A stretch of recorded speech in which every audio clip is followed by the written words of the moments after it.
Good afternoon, or shall I say good evening, YouTubers. Welcome back to my channel of basically an everyday encounter in an everyday life. I'm Vanessa. This channel is covering pretty much series 3 and episode 2, living my world as in the silent world around me, so to speak, continuing on living with AS in the Living with AS series. So let's begin. Imagine living in a world where there is no sight, and all you can trust is your four senses, as well as your man's best friend or companion, your dog, so to speak. Imagine the world around us where basically there's no voice, and all you can trust is, again, your four senses, and pretty much also basically trusting your interpreter that is on hand if she is there. Right. Growing up and living my life with two living and devoted young parents at the time that gave me life or brought me into this world of the unknown, sharing with me all their heartfelt wisdom and knowledge of what life is all about. Living and experiencing what life has to offer and more, which hasn't been easy one for me or for anyone for that matter. Yet it's well worth sharing with others the experiences in the company of each other. Parents to me are like first teachers. They come about obviously in our everyday life, no matter where we are in life, so to speak. Pretty much like they brought us into the world, they can kick us out of the world, so to speak. Well, that's how I look at it anyway. Um, parents parents obviously in a way of being first teachers, they're there to support us, guide us, nurture us, love us, and no matter what in the everyday situations that we come to face, good or bad, so to speak, they should be there as our support system, so to speak. Well, I do feel that's the case with me.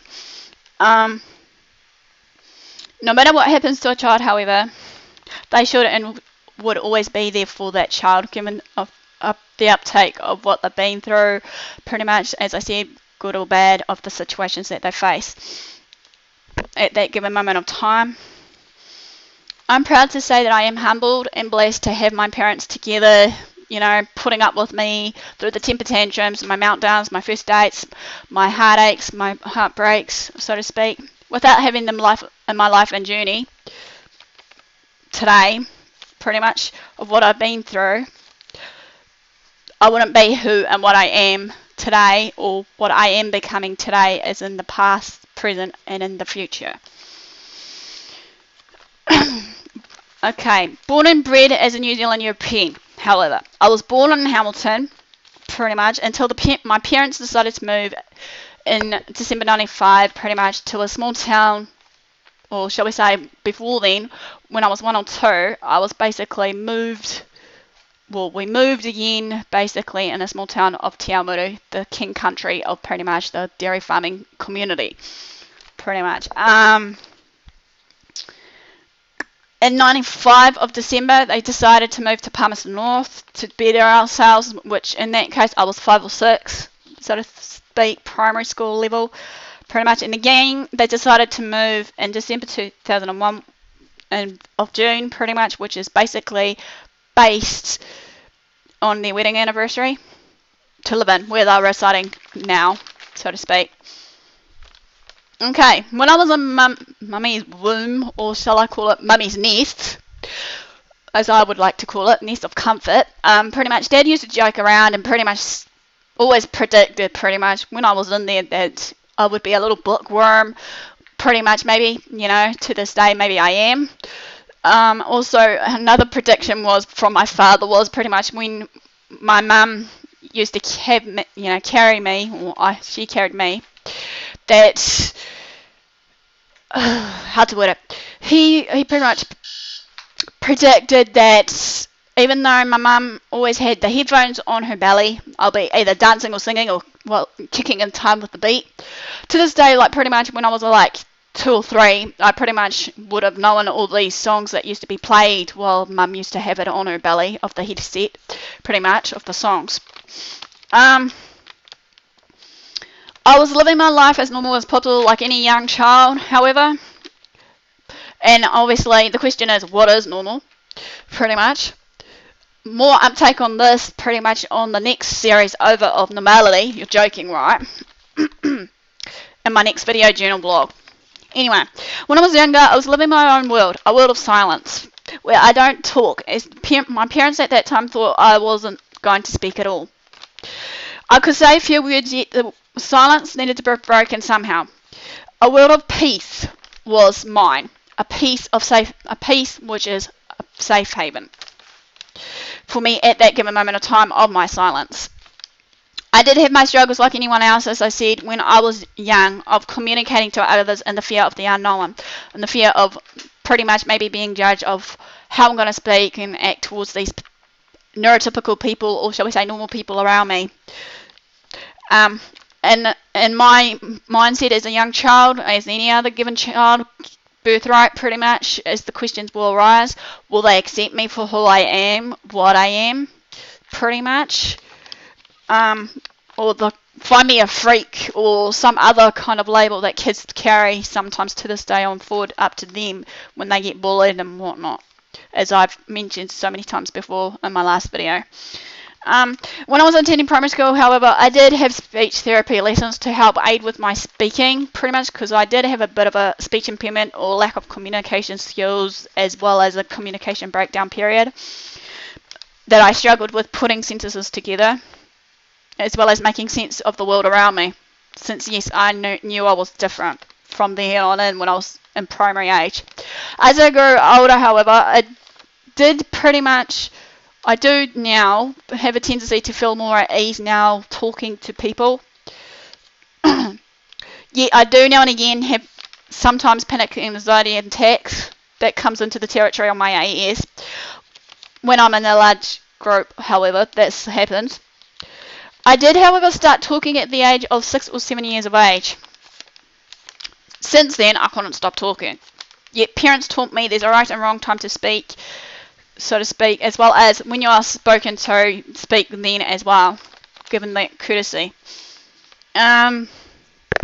I saw, however, when I was younger, self-taught myself with certain everything. As I said before, pretty much being a bookworm, I learn, self-teach myself, so to speak, and self-learn everything in my everyday life, like probably most people today, however.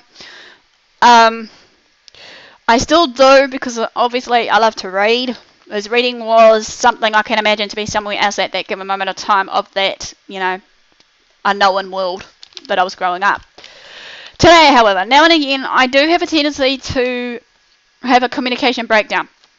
Yet again, this is due to my wiring of the brain. As I said, pretty much my brain is wired differently to everyone else's brain. However, that is normal, pretty much, but more of the outtake of looking inside the autistic brain, since, however, for some reason, AS is, as they find, a high functioning disorder in the autism world, which I'll speak more on briefly.